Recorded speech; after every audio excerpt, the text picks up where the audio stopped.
Breaking news in the NFL. This news just coming down. Daniel Jones signing with the Colts. That's the latest from our lead NFL insider, Jonathan Jones. And perfect that we have him right here. JJ, why the decision for Daniel Jones to leave the Vikings and instead go over to the Colts?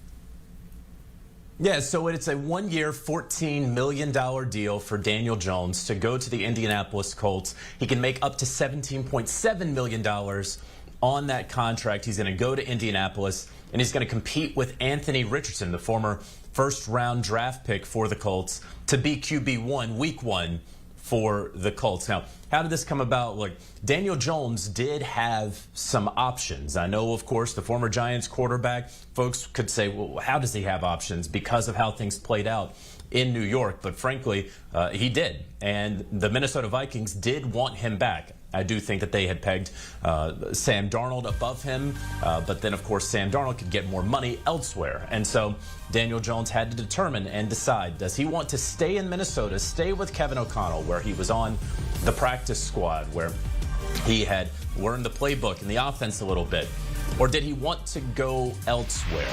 And so he took the night to decide, and he emerges on Tuesday.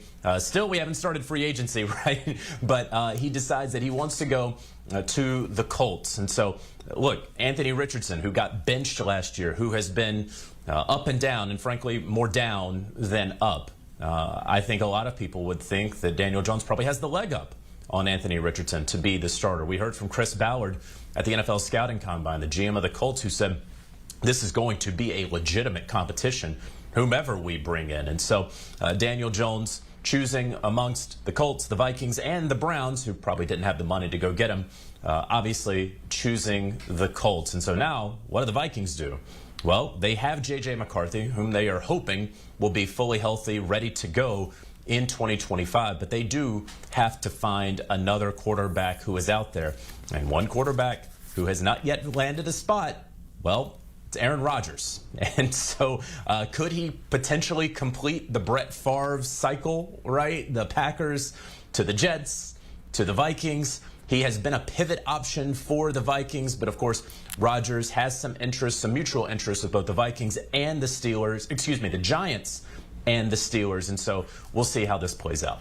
Yeah, you mentioned the Vikings, and they have been so busy in this portion of the offseason already. I'm going to look down to make sure I remember everyone. Signing Will Fries, plan to sign Javon Hargrave. Earlier today, they signed Jonathan Allen. They've been so busy just completely retooling and shaping that roster. Do you think they're done? And what can you tell us about the moves they've made? Yeah, so far the moves they made, getting Jonathan Allen at a 3-year, $60 million contract, so averaging $20 million per year. That's a fantastic deal for Jonathan Allen, the two-time Pro Bowl defensive tackle, who he was sort of the odd man out in Washington as they were going a little bit younger around there, right? They signed Daron Payne, they drafted Johnny Newton, and so they had a spot, and so Jonathan Allen gets released, and now he goes to Minnesota. That the Vikings are adding Javon Hargrave also indicates to me that the Vikings and general manager Kwesi Adofo-Mensah, well, he has cable and watched the Super Bowl and understands that you win in the trenches. And so not only did they add Will Fries at 5 years, $88 million at guard, they also got center Ryan Kelly at 2 years, $18 million. That's important because these two guys have worked together in Indianapolis, right beside one another. And so you get to have that continuity along your offensive line. Lastly, they added Isaiah Rodgers as well, the corner who played really well last season. And so that's been a really good free agency so far for the Minnesota Vikings. We see right there, of course, also signing Byron Murphy last night. Don't want to forget about him, naturally. And now they have to go out and find one more quarterback, right? And so, again, could that be an Aaron Rodgers? Could that be, you know, a lower tier veteran? You know, it's going to be up to Rodgers. He's going to be the pivot point now as these dominoes fall. We saw it with Sam Darnold, and then it went into Justin Fields, and it went into Daniel Jones, and now you're kind of up to an Aaron Rodgers and a Russell Wilson as sort of the last men left standing to help these dominoes fall. We'll see which way the Vikings go at quarterback.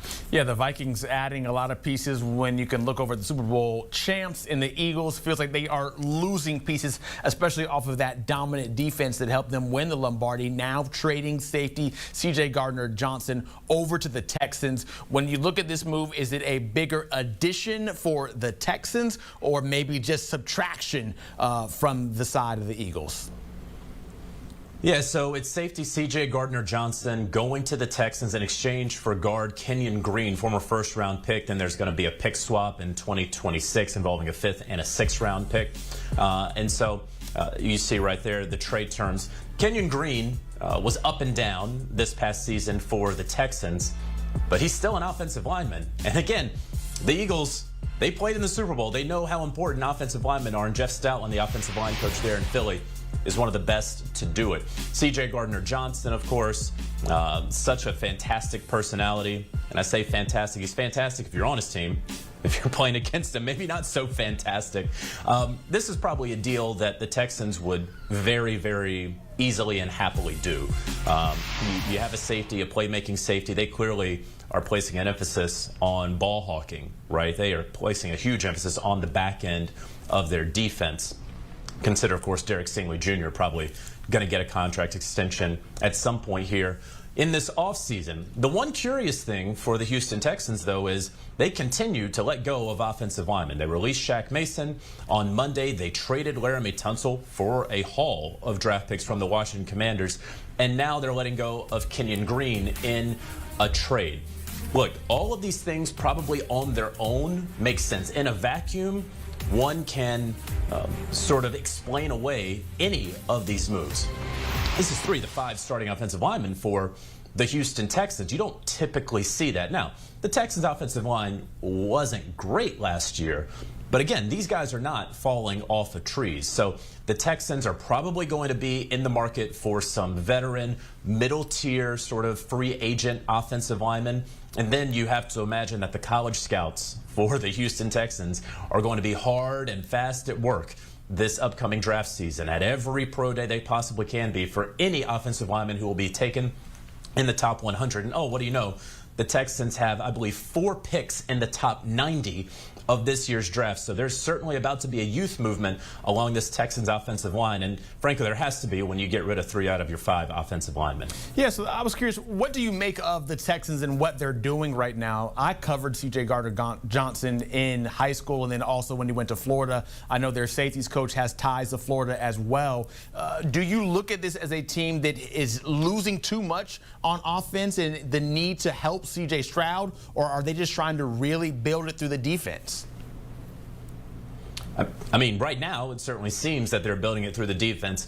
I would caution anyone, and I have to say this to remind myself every free agency, they're not rolling the football out there tomorrow and playing, right? And so their offensive line that they have today is not going to be their offensive line in week 1. These are moves that they are making right now. They think that they are getting great value out of it. I think that yesterday's trade, you would argue they got great value out of the Laramie Tunsil trade. I think getting a player like C.J. Gardner-Johnson for an offensive lineman that you drafted in the first round a couple years ago who hasn't panned out for you. Now, he may go off to Philly and be this incredible reclamation project, similar to what Mekhi Becton was for them this past year. And we'll see what Mekhi Becton's market is, if he can ultimately make his way back to Philly or not. It seems like it's a little softer market than he may have been anticipating. So right now, it looks like the Houston Texans are going to go out there and play 7-on-7 football. They aren't. They will make some additions along the offensive line, no doubt. Again,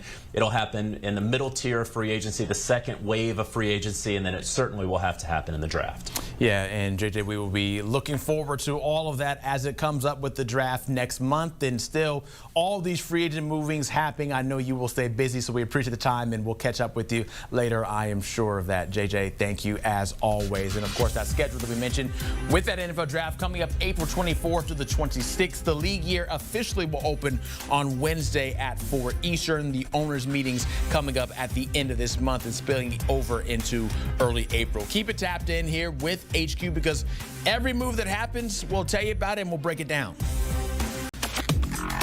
Welcome into CBS Sports HQ. Jenny Dell here. We're day 2 of the legal tampering period. is underway. And after some massive moves yesterday, things already off to a hot start today. And one team in particular getting in on all the action. Taking a look at what's already transpired this Tuesday, it is the Vikings making headlines. As of this morning, Will Fries was the top interior offensive lineman left. He'll have a new home with Minnesota. Our lead NFL insider Jonathan Jones reporting it's a 5-year, $88 million deal. The Vikings also planning to sign two-time Pro Bowl defensive tackle Javon Hargrave after the 49ers released him. Also shoring up the defensive line with former Commander star Jonathan Allen. Lucia Duzeville, Kyle Long joining us now here on HQ. It was a busy day yesterday. We got a lot to talk about. Busy day already today. Let's get to the Vikings in a second, but another big signing coming down early Tuesday morning. That's today, and I don't even know what day it is at this point. For agency, baby. Yeah, that's the way it goes. The Giants plan to sign former Dolphin safety Javon Holland. Lucia, just 25 years old. Yeah. Okay, 3 years, $45.3 million. How do you grade this for New York? I grade this as a C-, and it has nothing to do with the player, right? Joe Shane, the GM, came out last year and said he's not paying premium price for non-premium positions. That's why he let Saquon Barkley go. Let's not forget, he had a player that was similar to Javon Holland that was an all-pro this past year, Kyle. And Xavier McKinney, who was the exact same age as Javon Holland. Who would have taken this deal? But they decided to let him go because they felt like he wasn't a premium position. And what did he go? He went to the Green Bay Packers and transformed that secondary. Had about 1,000 interceptions. Literally led for most of the season the league in interceptions and became an all-pro. So to me, again, this has nothing to do with the actual player. It's just like, it feels like the GM has flipped this script and changed who he wants to be in 1 year time because they're under so much pressure. You had a player like Xavier McKinney last year who was, equal to Javon Holland, and you didn't want to give a guy that was homegrown this money, but yeah, you gave it to somebody in free agency. So I gave him a C- because of that. I'm glad you brought up both the players that left the building. The running back position and that center field position. Correct. So important. And we know that year to year, the importance, the value of these positions, they fluctuate a little bit depending on who did it best most recently. And Saquon Barkley, Xavier McKinney, two of the best in the National Football League. So I'm going to give a B+ to Joe Shane because he went and he changed his tune a little bit. He said, we're going to throw the Brinks truck at this position, which I now consider to be a high-value one. So good for them getting the young guy, Javon Holland, huge playmaker, and it's needed after they let that safety go last year. Yeah, and they had Jason Pinnock as a free agent. He was the other starting safety. They drafted Tyler Nubin. So that's my concern as well because Tyler Nubin and Javon Holland have a similar skill set. How will defensive coordinator Shane Bowen use both of those skill sets will be determined to see this season. All right, so you're okay that they're changing their tune now. You're a little bitter. Don't change who They better change their tune. They have to do something. Like we always say, had that same energy. Had that same energy. They need to change a lot. They did, especially quarterback Daniel Jones, now gone, signing a 1-year deal with the Colts. $14 million. They can reach up to $17.7 million for Daniel Jones. 13.15 fully guaranteed. That seems like a really strong deal for him. Grade it for me, Vijay. It's a B+, right? They needed somebody to come in and push Anthony Richardson. That team was held back by its quarterback and has been the last 2 years. And again, you go back to that one game where he decided to take himself out of the game, right? How do you look the offensive line in the face after they're in their play in and play out when the defensive line is rotating and yet your quarterback, who's supposed to be your leader, comes out and says, well, I just needed a break. But then double down and talked about it after the game. Like, it's hard to look at those grown men in the eye and tell them that you're the leader and they're supposed to follow you when you do things like that. So I thought it was imperative for them to bring in a veteran quarterback that could push Anthony Richardson potentially for the starting job. Now, I know we're going to talk about the Vikings later. The thing that sucks for Daniel Jones and Anthony Richardson, they lost two of their starters in the interior of the offensive line, which was really good at run blocking because Jonathan Taylor has been one of the top backs in the league because of that interior offensive line. So this is a scenario where Daniel Jones was kind of like, the same thing with the Giants, where he didn't have the protection up front. So it'll be interesting to see what moves the Colts do, because they did bring in Daniel Jones to solidify the interior of the offensive line. You know, Daniel Jones, he didn't have the protection, but he had the #1 spot at the quarterback position in New York. Now he goes to Indianapolis. Obviously, question marks there. Yeah. But to your point, with Anthony Richardson, you don't know if he's going to be healthy week to week by nature of the way that he plays the game. He's so physical. He puts his body on the line, down in, down out, which really rubs me the wrong way because of what you talked about. Yeah. He pulled himself out of the game last year. Obviously, we talked a lot about it. But when you're the quarterback, particularly the most physically gifted guy on the football field like Anthony Richardson is, you cannot take yourself out. No. Hopefully, Daniel Jones can rub off on him a little bit, because if there's anything that Daniel Jones is, it's pretty tough. Yeah, he is. All right, so QB competition there. At this point, who do you think has the edge? If it's got to be Anthony Richardson. Yeah, you took him top 5 in the draft for a reason. He has the edge. Daniel Jones is going to have to go in there and win this job. Okay, we were talking about the Vikings making those big moves. Will Fry's one of them as of this morning. He was the top offensive line left, and now he's all taken up. It's a lot of money, guys. 5 years, $88 million.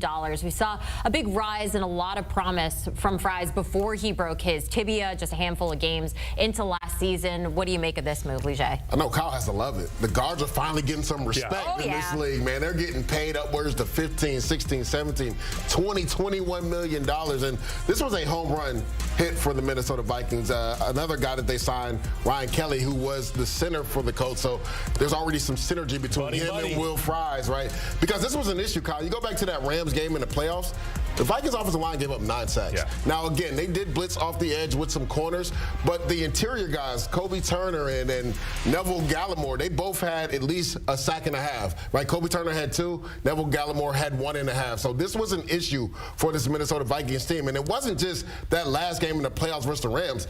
The week before versus the Detroit Lions, they couldn't block anybody as well. So that's why we saw the performance of Sam Darnold struggle. Now, again, he started seeing a ghost a little bit, but that happens when you're a quarterback and your clock gets sped up because protection isn't there. So these 2 picks, I know we're talking about Will Fries. I give it an A, but also the Ryan Kelly signing as well. I give that an A as well. Yeah, as a little joint deal there, I'll give him an A as well. And when I think about the Minnesota Vikings, I think about 2 things. Well, first off, I think young, brilliant head coach. So I think scheme and I think skill, because they have so many skilled players, superstars on the outside. Now you're starting to build that bully on the inside, and we've seen them make some moves as of late to bolster both lines of scrimmage, offensively and defensively. So an A for one of the most skilled and one of the best schemed football teams. Now they're adding some juice in the middle. Yeah. All right, we talk about the defensive side. You just mentioned it there. They got former Commanders star defensive tackle Jonathan Allen as well. The Commanders tried to trade him initially. Instead, he gets a new deal with Minnesota, 3 years, $60 million. Great at Leger.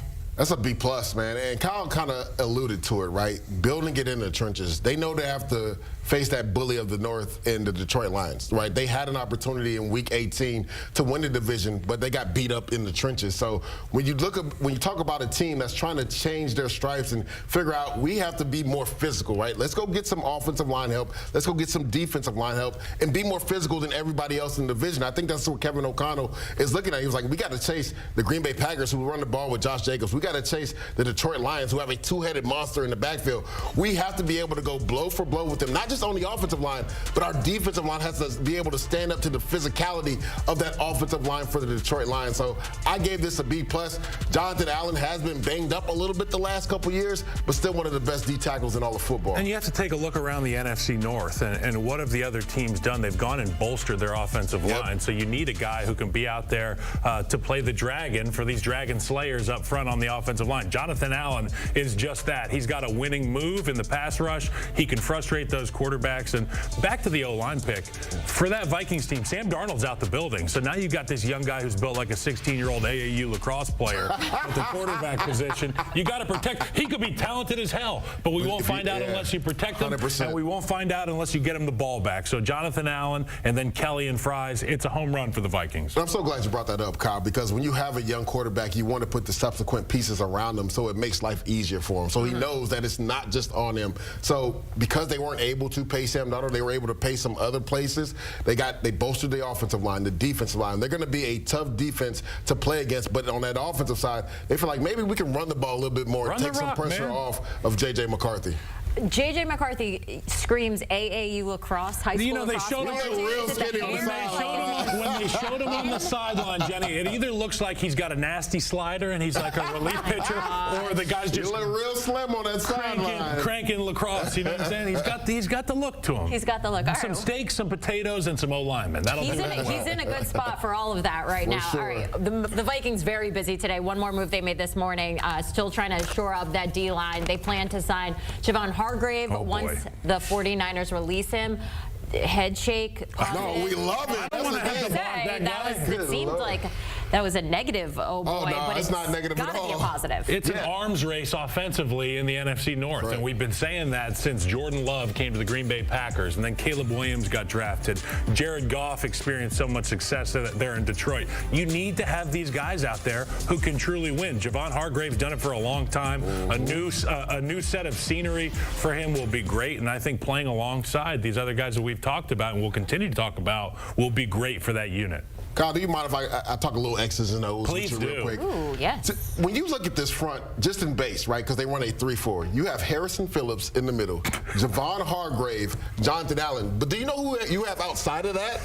Van Ginkel and Jonathan Grenard. Oh, they were all pros last year. Grenard led the league in pressures. So you talk about a front that's going to come at you in waves. And then when we go to third down, we're going to take Harrison Phillips off, but we still have Jonathan Allen and also Javon Hargrave inside with Van Ginkel and Jonathan Grenard on the outside, and they drafted Dallas Turner. So when you talk about winning within the trenches and creating havoc, and we saw Brian Flores, especially on those third down packages, how inventive he can be, these pieces take them to the next level. It was already a good defense last year, but then you add a Jonathan Allen and a Javon Hargrave, it is going to be nightmares for offensive line and quarterbacks in the NFC North. I mean, Jenny, we watched the Super Bowl. Patrick Mahomes, when he wasn't externally pressured, when the defensive line was winning, that means that there's 7 guys in coverage back there, plastered to receivers. There's nowhere to go. So, I mean, this is the recipe for the Vikings to be able to win with that front. Without a doubt. Before we move on, I do want to get your grades for the Hargrave potential move.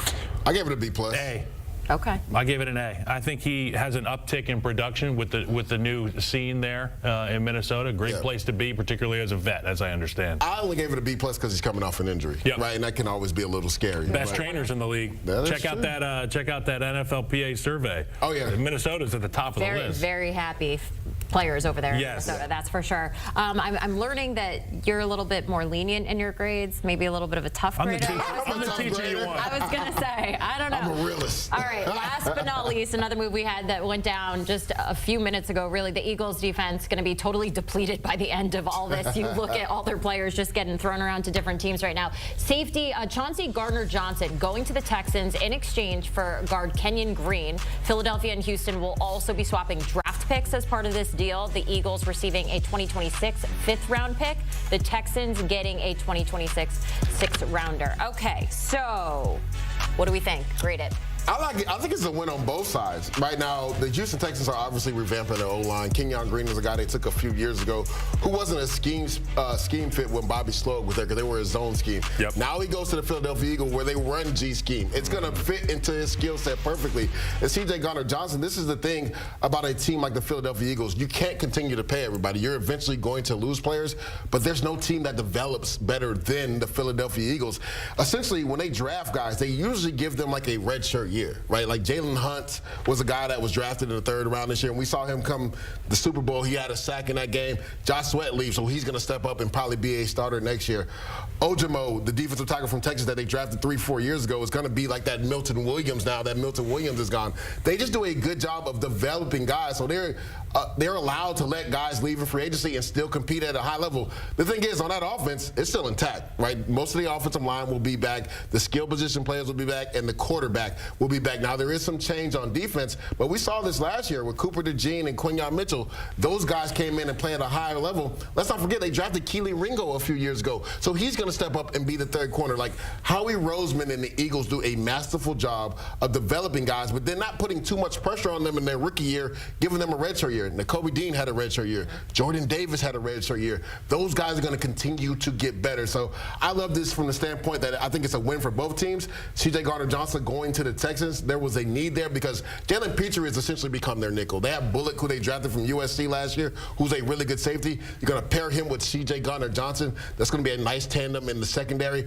And now you have Jalen Petrie in that slot corner. And they have two of the best young corners in Lassiter and also Derek Stingley Jr. So I love it. This is a win from both sides. Yeah, and any opportunity you have to put skill on that back end, that's such a value in this league because it's a quarterback-driven league. How are you going to frustrate and put skillful guys on the back end? Yep. They've got some rushers there in Houston, which plays right into the hands of C.J. Gardner-Johnson. As it pertains to the Eagles, what you were talking about, it's no surprise that the Chiefs and the Eagles were the two teams in the Super Bowl because they have homegrown talent and they develop it with a fabulous staff. They've got a staff that they've been able to retain for a long time, with the exception of Vic Fangio, who's the newcomer and the hottest coordinator in Philadelphia. So credit to the Philadelphia Eagles for being able to move off of this guy and continue to develop these young players to get them ready for next year. The one question I do have, JD, that's 3 of the 5 starters from the Houston Texans O-line that is no longer there.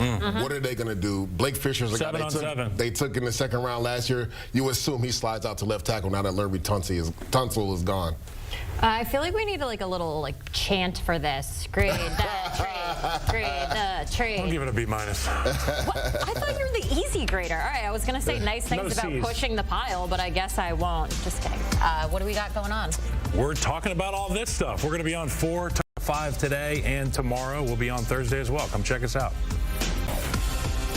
Back here on CBS Sports HQ, the quarterback carousel continues to spin after day 1 of NFL free agency. You look at some of the moves that went down. Sam Darnold to the Seahawks. Justin Fields now going to be a New York Jet. Kenny Pickett going from the Eagles to the Browns. Geno Smith to the Raiders. It has been a busy few days in the NFL.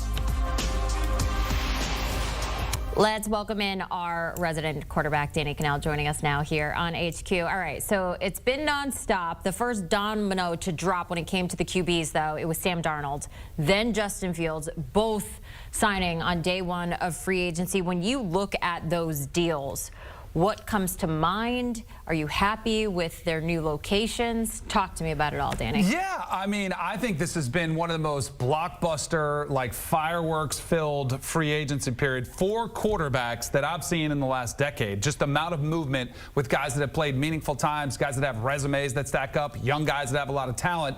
It's just been everyone has had a piece in this. And for me, it tells you how bad this draft class is that's coming out right now, because teams that are needy for quarterbacks want no part of the quarterbacks coming out. There really is only one player that feels like a true top 5 pick, and that's Cam Ward. So they're going ahead and saying, you know what? Rather than take a chance on Shedeur Sanders or a Jackson Dart or maybe waiting for a Kyle McCord or a Tyler Shuck, they're saying, no. We'll go out there, maybe we'll spend a lot of money, but at least we know the floor with a Sam Darnold. At least we've seen some bright spots from Justin Fields in Pittsburgh. At least we've seen a Geno Smith put forth, seasons where he's Pro Bowl caliber play. So everyone on the market, to me, is yelling that they do not like this draft class at all. It is pretty obvious when you kind of look at what we have in this draft class. We talked a lot about the combine, the expected players to go in the top 10, and then you got to wonder how it's all going to play out. You see these deals made. We're going to talk about Kenny Pickett now. What does that mean for the Browns' quarterback interest in the NFL draft when you see a move like this be made? So I think they want to provide some stability, right? It's been a disaster. I mean, the Deshaun Watson trade is going to be studied for years. The contract that they gave him, bringing him to Cleveland, is going down as one of the worst decisions in the history of the NFL. And so they're still strapped with that, and they're still trying to do some damage control to make sure that their quarterback play is adequate at best. This to me tells you they're bringing in somebody that's started some games, hasn't been great, wasn't great in Pittsburgh. Maybe he catches a breather, and this is the luxury of being a first-round pick. Even though he wasn't taken in the top 15, once you're a first-round pick, somebody always sees a reclamation project. Like, we can fix him, we can see what he's capable of, why he was taken in the first round. So they're kind of taking a chance and saying, all right, we'll kick the tires. It's not too expensive. It's a pretty reasonable rate. But I do think it brings up massive question marks without Deshaun Watson available this year. Is this the plan to roll out Kenny Pickett? I'll be very curious because I don't think they're going to take somebody at 2 at quarterback. I think they're more of a team that would bring in somebody in the 2nd or 3rd round at quarterback to compete with Kenny Pickett.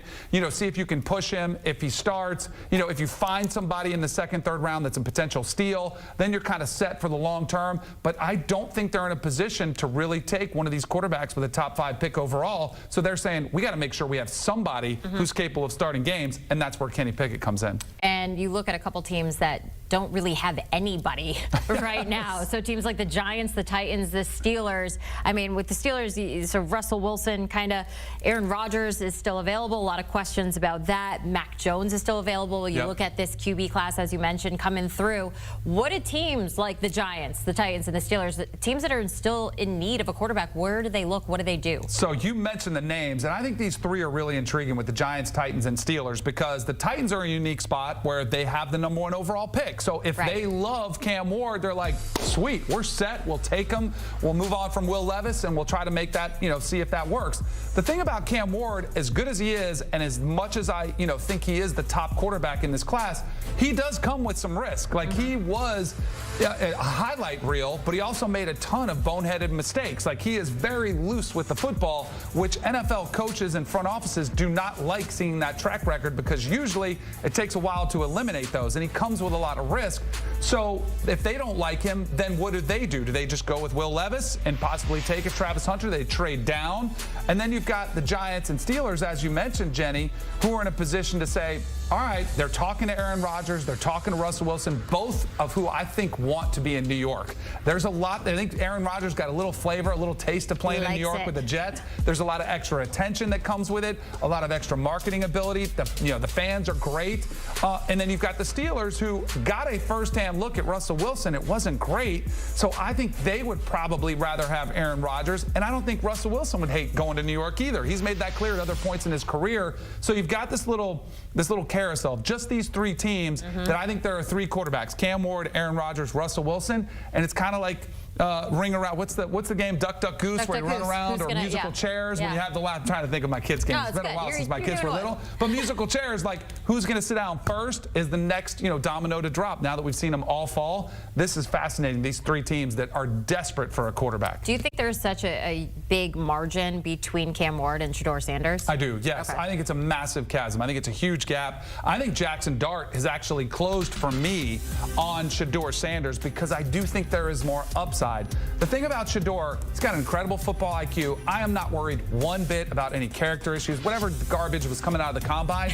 To me, it's about the upside. I think he has maximized a pretty good arm. He's not really mobile, but he's been really smart with the football, and he's been able to take advantage of the teams on his schedule that aren't very good. Against the better competition when he was at Colorado, he did struggle somewhat because he doesn't have a cannon that can just get you out of trouble. He can't run around and escape if there's a ton of pressure on him. So that, to me, is why I think Jackson Dart has closed the gap on Shedeur Sanders. A little bit more mobile, more upside with the arm, and he's played, 3 years in the SEC, put out some pretty good tape, and he's progressed every single year, gotten better and better. So I am really intrigued by Shedeur Sanders draft night, where he goes, because for a long time I heard 6 was the floor, like he was not going to drop past the Raiders. Now they bring in Geno Smith. Where's the drop to? Where does Shedeur drop to? All right, I'm not letting you go without bringing up that tweet that you put out there. You're always just I came in with that heat too. I probably went way out of order because it does, like, it is What's funny, we were talking about Kenny Pickett. That was the last draft class that I thought was really weak. He was the only one taken. This QB market and free agency tells you everything you need to know about this draft class of quarterbacks. It is atrocious. It is. Danny. They are significant flaws. There's not a lot of guys that I can envision being franchise quarterbacks. Cam Ward is the only one who I think really deserves a first-round grade. And even he, I would probably put like a top 15 pick. I get we overdraft him, but I do think there's a huge gap. And then like the depth, there aren't like, I like Kyle McCord, but I think he's probably a 4th-round pick. Tyler Shuck is a big physical kid, but he's got huge injury issues. Hasn't played a lot of football. Again, probably a 3rd-round guy. And then Jackson Dart and Shador, I like them, but to me, they're 2nd-round draft picks all day long, which doesn't really translate to, oh, that's a quarterback that's going to play 15 years in the NFL. So it doesn't. Not a great might, crop. but also the issue right now is there's still a lot of teams out there that need a QB. So not the year that you're going to want to have an opening at quarterback. No. But here we are. It's the way that it goes. Looking at these upcoming NFL dates. Wednesday, the league year opens officially at 4 p.m. Eastern. Then we have the owners' meetings going on March 30th through April 2nd. And that one is circled on the bottom, the NFL draft. So we're just talking about all the talent, or maybe lack thereof, coming into this year. You know, maybe there's a guy that will surprise us. It seems to happen every year. The NFL draft is taking place on April 24th. Back here on CBS Sports HQ, talking free agency, taking a look at the top 10 free agents in Pete Prisco's top 100 list. All of them finding homes and places to go.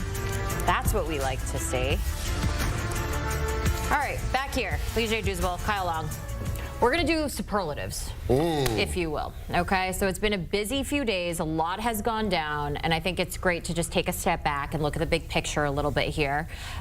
Biggest signing so far. Lee-J, we'll start with you. What would you say it is? It was a team that we were just talking about in nauseam, the Minnesota Vikings. I think Byron Murphy going back there. All 3 of their top corners were free agents. When you talk about Shaq Griffin, Byron Murphy, and then also my guy from the Patriots, Gilmore. Gilmore was a free agent as well. So they were able to get Byron Murphy, and he's perfect for Brian Flores' defense. He's a guy, JD, that can play outside at corner, can play in the slot. And he was a Pro Bowl guy last year, so he was going to have a big market. And for a second, I thought he was going to lead the Vikings. And I'm like, you sure you want to do that? Because your top 3 guys are free agents. Now, they did sign Isaiah Rodgers, which I like that signing as well. But they needed Byron Murphy. He kind of connects that secondary in the back end. So to me, that was the biggest signing. And the funny thing is, it wasn't like he signed to a new team. He re-signed to his team. But I thought that was a must-do for the Minnesota Vikings. With all that went on in New England last year, with Gerard Mayo's hiring and subsequent firing, and then them turning the keys over to Mike Vrabel, I think that was the key signing for them to have the gall to say, well, we're going to get rid of our Patriot for another Patriot. And then you take a look in free agency, and obviously this is a group that had to spend a lot of money this offseason by nature of how this business works. Correct. And they did. They pulled the driver out of their bag, and they made a big old swing. Milton Williams, we came to know and love in the playoffs and in the Super Bowl. Carlton Davis, obviously a big get for them. A lot of meat on the bone there for the offensive line in terms of improvement. But Morgan Moses, a veteran guy you can bring in and get an immediate upgrade. Robert Spillane, this is the guy that you put the laser pointer on in the meeting and say, you need to play football like this guy right here, because that guy at the second level of the defense is an animal. Run stopper, can do a good job of getting in the way of the passing lanes. I love what the New England Patriots did, and it's all because of Mike Vrabel. They shelled out a combined $224 million to the guys on that list. They had money to spend. And I like what you said before we came on camera. You said the Patriots, they're going to be nice. They're going to be nice, dude. They're tough. They're a tough team. Sure. Last year, we were told they weren't tough or good enough. Now I think they're a little bit better, a little bit tougher. Soft was the word he used. We'll see what Vrabel says about the team this year. All right. Teams that improved the most in this offseason, this free agency period. Let me guess. You're going to go with the team that you've been talking about? Literally. So I have 2 teams, the Minnesota Vikings for obvious reasons. When you talk about them getting better in the trenches, and that's how teams win football games, in the trenches. Will Fries, right? Ryan Kelly, they needed some help in the interior of that offensive line. And then they go into the interior defensive line with Jonathan Allen and also Javon Hargrave. I talked about the re-signing of Byron Murphy, but I thought Isaiah Rodgers was a low-key big signing, high upside, a guy also that can help in the punt return game as well. So the Minnesota Vikings, but then the Denver Broncos. I mean, their defense already led the league in sacks last year, and they got better. Dre Greenlaw, they re-signed Alex Singleton, who's coming off an injury, and Talanoa Hufanga. Now, again, the only concern I have, Kyle, is that all three of these players are coming off injuries right now. But when they're healthy, these are three of the best players in the NFL. Alex Singleton doesn't get the respect that he's truly due. But just ask the people in that locker room in Denver what he means to that defense, and they'll tell you. Dre Greenlaw, we saw that he was the best player on the field 2 years ago in the Super Bowl. Even in the first half of the game that he played in this season, he was the best player on the field. So if he can be healthy, he gives them another boost on that defense. And then Talanoa Hufanga with Brandon Jones can make one of the best tandems at the safety position in the NFL. These are all star names you're naming, and you have to remember that arguably the best defensive player in the league is already in that locker room. So the pressure isn't on those guys to go be that. They can go be tremendous role players and support for the Denver Broncos. But the group that I want to talk about is my Chicago Bears. Ooh. They went out there, and you want to talk about a driver. They took it's a par 5. They went driver off the tee box, and then they walked up to their ball, didn't even put the driver, and hit it again right onto the green, and then they nailed their putt. They went out there and they got Joe Tooney from the Kansas City Chiefs, who in my opinion is the best pass protecting guard in the National Football League. I've been talking about Drew Dahlman from the now he's on the Chicago Bears. I've been calling this one for the last 2 months. It's a no-brainer. I think that to be able to protect him with another guy like Jonah Jackson on his right side will be awesome. You can continue to build that offensive line, maximize the potential of Caleb Williams, and obviously Ben Johnson was hired to do that. Ryan Poles knocked it out of the park. Quick question. I'm sorry, JD. Just looking at Drew Dahlman, because many people were talking about this yesterday. He's more of a zone scheme guy, and we know that Ben Johnson wants to run that G scheme running downhill. How do you think he'll fit scheme-wise in with the Chicago Bears? Well, I think when you're a center, you can really adapt to anything. He's a strong guy, point of attack, which tells me he can go G scheme, man scheme, zone scheme, and you already got Jonah Jackson there, who's played it under Ben Johnson before. He knows what to expect, and he can help his center out. Caleb Williams sitting there saying thank you, sacked 68 times last season. That's third most in league history. I was going to ask what team has more work to do, but we are short on time. I will give it away. Both these guys saying... Cowboys. The Dallas Cowboys. Real quick, anything that they can do to kind of fix They need offensive line help, receiver, defensive line, and pay Micah Parsons. All right, there you go. That's all we needed from the two of you, Lige, Kyle. Appreciate you here on HQ. Hey, if there's any breaking news, you know where to go. There's no offseason in the NFL. We have you covered here on CBS Sports HQ. News, analysis, all you need to know in the world of football. You can find us streaming 24/7 so that you are always in the know. We got some breaking news coming into the HQ. The Ravens have agreed to a one-year, $6 million deal with receiver DeAndre Hopkins, and that's been confirmed by our Jonathan Jones. The 5-time Pro Bowler will join Lamar Jackson in Baltimore after spending the second half of last season with Patrick Mahomes and the Chiefs. Hopkins is the second most receiving yards of all active receivers, trailing just Julio Jones, who, by the way, hasn't played since 2023. So we'll call Hopkins the leading active receiver in the NFL. Russ Thaler with CBS Sports NFL analyst Emory Hunt. All right, DeAndre Hopkins to the Ravens. What do you make of that? All right, first, the positives. DeAndre Hopkins is a great receiver, future Hall of Famer, elite-level hands. And when we're talking about hands, I'm talking about someone that can literally catch anything thrown his way. Now, with that being said, I feel like Lamar Jackson always gets the after the guy was a pro. He had Michael Crabtree when he wasn't Michael Crabtree anymore. He had Dez Bryant when he wasn't Dez Bryant anymore. Let's hope what we saw from DeAndre Hopkins in the Super Bowl was an anomaly, and he still has a lot more left to give out there on the field. But for the positive side of things, what that does, it does give Baltimore a legitimate option at receiver to where folks have to focus on. You have to still account for DeAndre Hopkins, which opens things up for Zay Flowers, which opens things up for Rashad Bateman, and opens things up for those tight ends. So if Hopkins can be half of what he has been in his career, this is a net positive for Lamar Jackson and that Ravens passing game. But I just hope this is not a Julio Jones in Philadelphia situation. Those type of receivers that you kind of see on the back end of your career, I don't want to see that for Nobody DeAndre wants Hopkins. to see that for anybody, Julio Jones or DeAndre Hopkins. But we'll see how DeAndre Hopkins does in Charm City with the Ravens, a one-year deal for $6 million with Baltimore. That's Emory Hunt. I'm Russ Thaler. More to come on CBS Sports HQ. Well, the Minnesota Vikings are going to focus on the big guys up front so far this offseason. Wednesday, the Vikings went out and Agreed to deals with defensive tackle Jonathan Allen, who spent the last 8 seasons in Washington, 3 years, $60 million, according to his agent. Then Minnesota turned to the offensive line, agreeing to a 5-year, $88 million contract with Will Fries, the former Indianapolis Colt. Fries missed most of this past season, by the way, after suffering a fractured leg in Week 5. The Houston Texans are trading for veteran safety C.J. Gardner-Johnson from the Philadelphia Eagles. Gardner-Johnson just finished the first of a 3-year deal he signed with Philly in free agency before the 2024 season. In fact, Gardner-Johnson has played 2 seasons in Philly, 2022 and 2024. They went to the Super Bowl both times, and the Texans, well, they're hoping he brings that kind of mojo to Houston.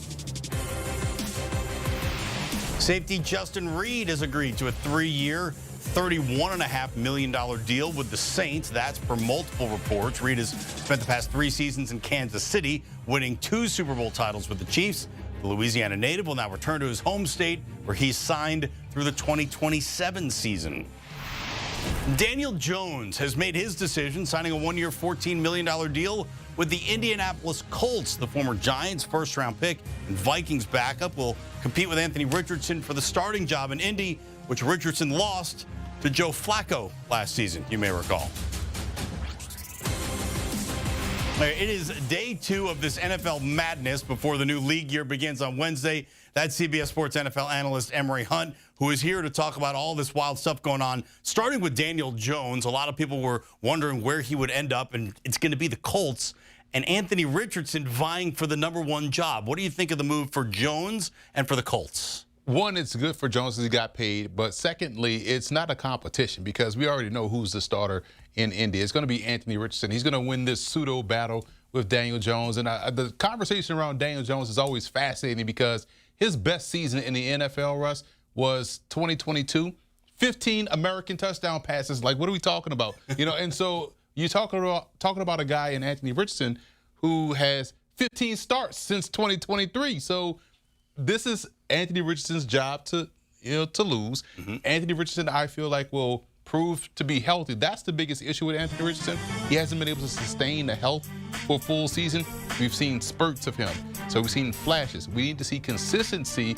Yes, he has to improve overall, but it starts with him being out there for a full 17-game season. But this right here is a non-threat for Daniel Jones. People love to see guys go away for a year and forget what they played like. But we saw 6 years of Daniel Jones. We've only seen 15 games of Anthony Richardson. Going to be fascinating to see what the Vikings do without Daniel Jones and without Sam Darnold. Those are the 2 big kind of moves the Vikings made right away, deciding that they're going to move on from Sam Darnold. They're going to, Daniel Jones, they're not going to give him the big money, so they're going O-line and D-line with the moves they're going right now. They're shoring up the interior. How do you like that strategy? Love what they've done so far because you talk about a team in Minnesota that was in the playoffs last year. 14 games they won with Sam Darnold.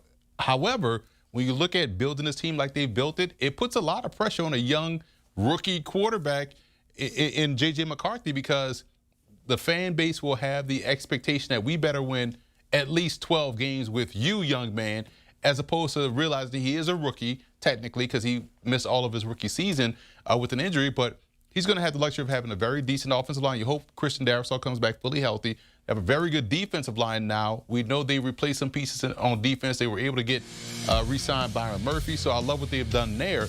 But all things are pointing upwards for Minnesota. Now this season, unfortunately, falls on the shoulder of a young quarterback being an NFL starter for the first time in his NFL career. And how much pressure is on Will Fries to come in and then produce? Coming off a year where he broke his leg in Week 5. So we don't know how healthy he's going to be. We saw the Giants sign Adebo, who broke his leg too. So there's some concerns. There's some hope that these guys are. We always love to imagine guys come back full health and be 100% like they were before the injury. So let's hope he's back healthy 100%. But yeah, that's a big concern coming off that injury. The NFL is so hard to look forward to next season and make any sort of like computations as to who's going to be what because there's so much movement going on right now. Take a team like the San Francisco 49ers as an example. Look at the list of guys from the Niners who are no longer going to be on the 49ers next season. It's like these are all familiar names for the most part, and they're going to be elsewhere. And they have a quarterback who's negotiating a long-term deal right now. So as we continue talking about NFL free agency, let's focus our attention out west in San Francisco.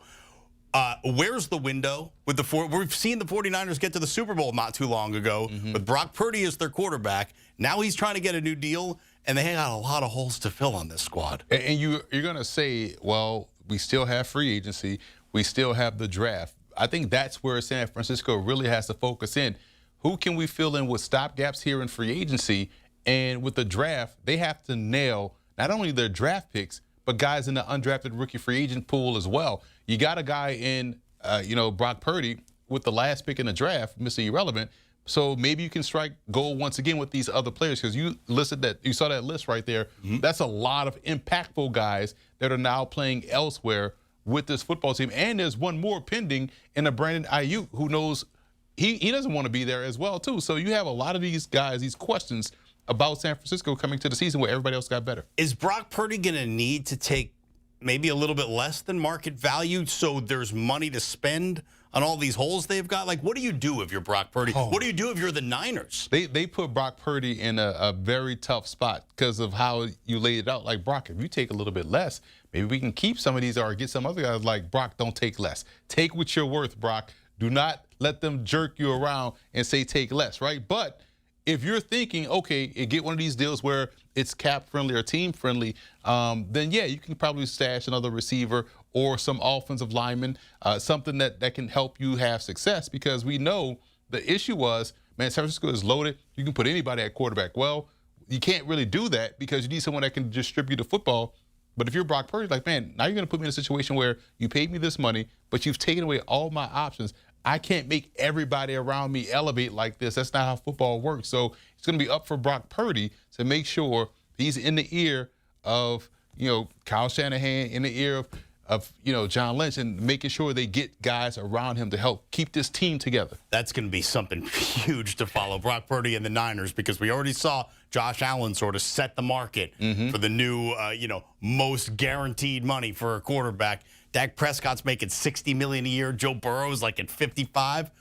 What is former Mr. Irrelevant work? Who has gone to a Super Bowl? So we know that's in his bag. So yeah, he's going to get paid. But the problem is here with this graphic, where do you put Brock Purdy ranked ahead of anybody on this list? That's the biggest question. Would you say he's better than Tua Tagovailoa? Yeah. Are they about the same? Or what about Trevor Lawrence? Yeah. He's under fire. I would say he's probably off this graphic and maybe 6th on this list if we're looking at this guy. Really? Yeah, Brock. If we're talking pound for pound quarterbacking and passing, Brock Purdy is good, but that was a tough list to crack, and I think that's where the negotiation breaks down for a team like San Francisco. And I would argue that Brock Purdy playing in a Kyle Shanahan offense might be better than most of the guys. Different than that adds to the right. That adds to it. That raised it. You put coach and system and QB together. It's a lot to think about. Emory Hunt, this isn't the last time we're going to be talking about this. Thanks a lot, man. Much appreciated. All right, here's a look at the top free agents still available out there. According to our experts at CBS Sports, there will continue to be new movement as the league year turns over on Wednesday, and then it's all sorts of dates going towards the draft and into OTAs and everything else like that.